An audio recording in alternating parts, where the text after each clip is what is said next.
Dear students, আজি মই তোমালোকক এই ভিডিঅ'টোলৈ স্বাগতম জনাইছোঁ।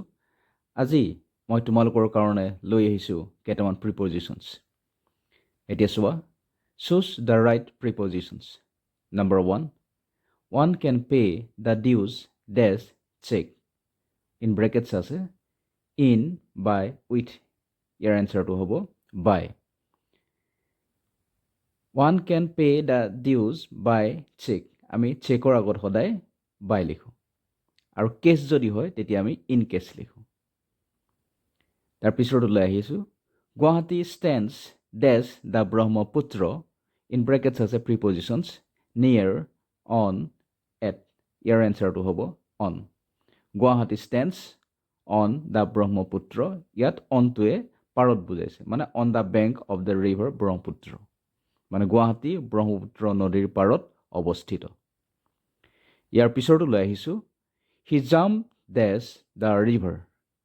ব্ৰেকেটছত আছে ইন, অন, ইনটু। ইয়াৰ এনচাৰটো হ'ব into. He jumped into the river. সি নৈখনত জাপ মাৰি দিছিলে। নেক্সটটো আহিছে, his application is dash consideration. In ব্ৰেকেটছত প্ৰিপজিশ্যনছ আছে ফৰ, আণ্ডাৰ, অন, আৰু ইয়াৰ এনচাৰটো হ'ব আণ্ডাৰ। মানে his application is under consideration, মানে তেওঁৰ যিখন আবেদন দিছিলে তেওঁ দিয়া আবেদনখন বিবেচনাধীন হৈ আছে বা বিচাৰৰ অধীন হৈ আছে, তেতিয়া আমি আণ্ডাৰ লিখোঁ। ইয়াৰ পিছৰটোলৈ আহিলোঁ, she will be ready dash 10 minutes. In ব্ৰেকেটছত প্ৰিপজিশ্যনছ আছে বাই, ইন, ডিউৰিং। ইয়াৰ এনচাৰটো হ'ব ইন।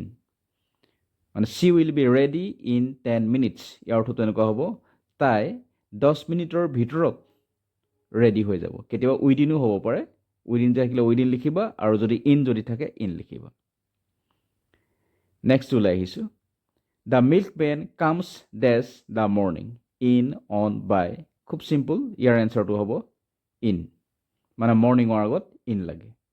গতিকে the milkmen comes in the morning. যিজন গোৱাল আছে, গাখীৰ লৈ অহা মানুহ আছে, তেওঁ ৰাতিপুৱা আহে। ইয়াৰ পিছৰটোলৈ আহিছোঁ, he died dash the accident.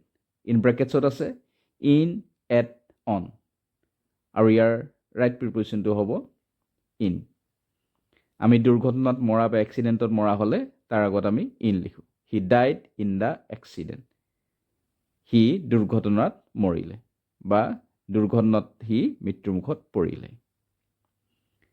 তাৰপিছতলৈ আহিছোঁ, write the answer dash ink. In, at, with. ইয়াৰ এনচাৰটো হ'ব in. Write the answer in ink, মানে এনচাৰটো, উত্তৰটো চিয়াঁহীৰে লিখিবা, চিয়াঁহীত লিখিবা, তেতিয়া আমি ইন ব্যৱহাৰ কৰোঁ। ইয়াৰ পিছতলৈ আহিছোঁ, I shall look dash the complain.